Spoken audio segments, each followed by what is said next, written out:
राधे राधे। आप सभी को महापर्व जितिया की हार्दिक बधाई एवं शुभकामनाएं। आइए हम आज सुनते और पढ़ते हैं जितिया व्रत की कहानी। यदि आपको हमारी कहानी अच्छी लगे तो हमारे चैनल को लाइक और सब्सक्राइब ज़रूर करिएगा। चीलों और सियार की कथा। एक वन में सेमर के पेड़ पर एक चील रहती थी। पासी के झाड़ी में एक सियारनी भी रहती थी। दोनों में खूब पड़ती थी। चिल्हो जो कुछ भी खाने को लेकर आती उसमें से सियारनी के लिए ज़रूर हिस्सा रखती। सियारनी भी चिल्हो को ऐसे ही ध्यान रखती। इस तरह दोनों के जीवन आनंद से कट रहे थे। एक बार वन के पास गांव में औरतें जितिया के पूजा की तैयारी कर रही थीं। चिल्हो ने उसे बड़े ध्यान से देखा और अपनी सखी सियारनी को भी बताया। फिर चिल्हो और सियारों ने तय किया कि वे भी यह व्रत करेंगी। सियारों और चिल्हो ने जितिया का व्रत रखा। बड़ी निष्ठा और लगन से दोनों दिन भर भूखे प्यासे मंगल कामना करत व्रत में रहीं। मगर रात होते ही सियारनी को भूख प्यास सताने लगी। जब बर्दाश्त न हुआ तो जंगल में जाके उसने मांस और हड्डी पेट भर खाया। चिल्हो ने हड्डी चबाने की कड़ कड़ की आवाज़ सुनी तो पूछा कि यह कैसी आवाज़ है। सियारनी ने कह दिया, बहन, भूख के मारे पेट गुड़गुड़ा रहा है, यह उसी की आवाज़ है। मगर चिल्हो को पता चल गया था। उसने सियारनी को खूब लताड़ा कि जब व्रत नहीं हो सकता तो संकल्प क्यों लिया था। सियारनी लजा गई, पर व्रत भंग हो चुका था। चिल्हे रात भर भूखे प्यासे रहकर व्रत पूरा की। अगले जन्म में दोनों मनुष्य रूप में राजकुमारी बनकर सगी बहनें हुईं। सियारनी बड़ी बहन और उसकी शादी राजकुमार से हुई। चिल्हो छोटी बहन हुई, उसकी शादी उसी राज के मंत्री पुत्र से हुई। बाद में दोनों राजा और मंत्री बने। सियारनी रानी के जो भी बच्चे होते वे मर जाते, जबकि चिल्हो के बच्चे स्वस्थ और हट्टे कट्टे रहते। इससे उसे जलन होती। उसने कभी उसका सर कटवाकर डब्बे में बंद करा दिया, पर वह शीश मिठाई बन जाते और बच्चों का बाल तक बाका न होता। बार बार उसने अपनी बहन के बच्चे और उसके पति को मारने का प्रयास भी किया, पर सफल न हुई। आखिरकार दैव योग से उसे भूल का आभास हुआ। उसने क्षमा मांगी और बहन के बताने पर जीवित पुत्री का व्रत विधि विधान से किया, तो उसके पुत्र जीवित भी रहे। जीवित पुत्री का व्रत कथा। गंधर्वों के राजकुमार का नाम जीमुतवाहन था। वे बड़े उदार और परोपकारी थे। जीमुतवाहन के पिता ने वृद्धावस्था में वानप्रस्थ आश्रम में जाते समय इनको राज सिंहासन पर बैठाया, किंतु इनका मन राजपाट में नहीं लगता था। वह राज्य का भार अपने भाई पर छोड़कर स्वयं वन में पिता की सेवा करने चले गए। वन में ही जीमुतवाहन को मल्यवती नामक राजकन्या से भेंट हुई। दोनों में प्रेम हो गया।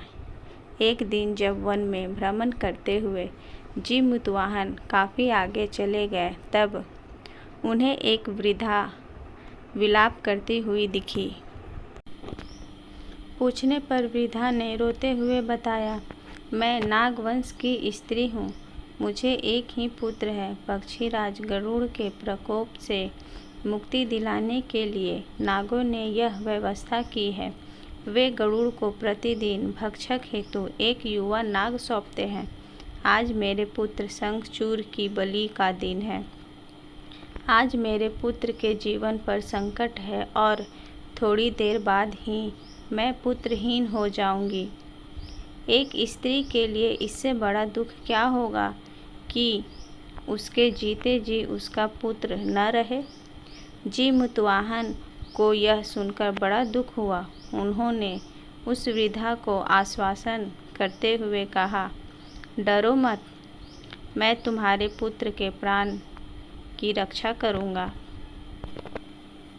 आज उसके स्थान पर मैं अपने आप को उसके लाल कपड़े में ढककर वेदशिला पर लेटूंगा, ताकि गरुड़ मुझे खा जाए और तुम्हारा पुत्र बच जाए।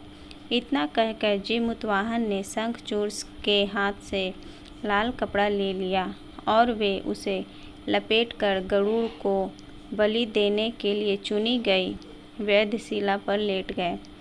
नियत समय पर गरुड़ बड़ी वेग से आए और वे लाल कपड़े में ढके जीमूतवाहन को पंजे में दबोचकर पहाड़ के शिखर पर जाकर बैठ गए। गरुड़ ने अपनी कठोर चोंच का प्रहार किया और जीमूतवाहन के शरीर से मांस का बड़ा हिस्सा नोच लिया। इसकी पीड़ा से जीमूतवाहन की आंखों से आंसू निकले और वह दर्द से कराहने लगे। अपने पंजे में जकड़े प्राणी की आंखों में आंसू और मुंह से कराह सुनकर गरुड़ बड़े आश्चर्य में पड़ गए, क्योंकि ऐसा पहले कभी नहीं हुआ था। उन्होंने जीमूतवाहन से उनका परिचय पूछा। जीमूतवाहन ने सारा किस्सा सुनाया कि कैसे एक स्त्री के पुत्र की रक्षा के लिए वह अपने प्राण देने आए हैं। आप मुझे खाकर भूख शांत करें।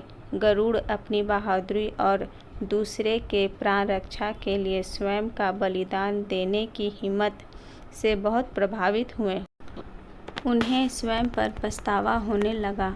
वह सोचने लगे कि एक मनुष्य है जो दूसरे के पुत्र की रक्षा के लिए स्वयं बलि दे रहा है, और एक मैं हूँ जो देवों के संरक्षण में हूँ किंतु दूसरे की संतान की बलि ले रहा हूँ। उन्होंने जीमूतवाहन को मुक्त कर दिया। गरुड़ ने कहा, हे उत्तम मनुष्य, तुम्हारी भावना और त्याग से बहुत प्रसन्न हूँ। मैंने तुम्हारे शरीर पर जो घाव किए हैं उसे ठीक कर देता हूँ। तुम अपनी प्रसन्नता के लिए मुझसे कोई वरदान मांग लो। राजा जीमूतवाहन ने कहा कि पक्षीराज, आप तो सामर्थ्य है, यदि आप प्रसन्न हैं तो वरदान देना चाहते हैं तो आप सर्पों को अपना आहार बनाना छोड़ दें। आपने अब तक जितने भी प्राण लिए हैं उन्हें जीवन प्रदान करें। गरुड़ ने सबको जीवन दान दे दिया और नागों की बलि न लेने का वरदान भी दिया। इस प्रकार जीमूतवाहन के साहस से नाग जाति की रक्षा हुई। गरुड़ ने कहा, तुम्हारी जैसी इच्छा वैसा ही होगा। हे राजा, जो स्त्री तुम्हारे इस बलिदान की कथा सुनेगी और विधि पूर्वक व्रत का पालन करेगी, उसकी संतान मृत्यु के मुख से निकल आएगी।